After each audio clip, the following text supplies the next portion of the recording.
Complete చేసినట్టు, ఆ goal achieve చేసినట్టు, మనం ఊహించిన ప్రతిసారి దాని వైపు ఒక అడుగు వేసినట్టు. ఎన్నిసార్లు నువ్వు ఊహిస్తున్నావో అంత క్లోజ్ గా దానికి వెళ్తున్నట్టు. అంటే విజువలైజేషన్ లో ఆ పవర్ ఉంటుందన్నమాట. ఒకసారి ఏమైందంటే డిస్నీ ల్యాండ్ ఓపెనింగ్ ఆ రోజు 1961 ఫ్లోరిడాలో ఓపెన్ చేస్తున్నారు. కానీ అన్ఫార్చునేట్లీ 1955 లోనే వాల్ట్ డిస్నీ చనిపోయాడు. ఇప్పుడు డిస్నీ ల్యాండ్ ముఖ్యమైన కారణం ఫౌండర్ ఆయనే కదా. అంత ఓపెనింగ్ అంతా జరిగింది. ఆ రోజు ప్రెస్ మీట్.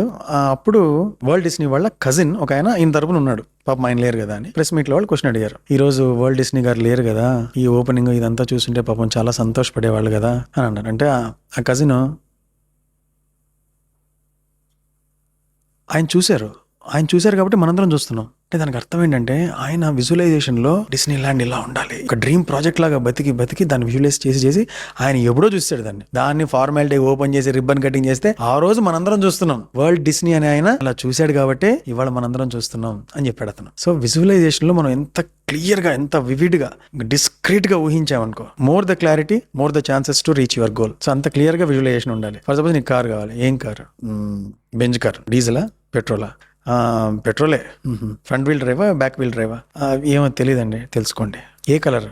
ఇంకా ఏమనుకోలేదు, అనుకోండి. బీ మోర్ స్పెసిఫిక్ అని అనుకుంటూనే ఉండాలి. నాకు డబ్బులు కావాలి, బీ మోర్ స్పెసిఫిక్. 1 crore కావాలి, బీ మోర్ స్పెసిఫిక్. వారంలో కావాలి, బీ మోర్ స్పెసిఫిక్. ఇంకా స్పెసిఫిక్ అవుతూనే వెళ్ళాలి. అంత క్లియర్ గా విజువలైజ్ చేసుకుంటే రిజల్ట్స్ అంత ఎగ్జాక్ట్ గా వస్తాయి అనమాట. That is the power of visualisation.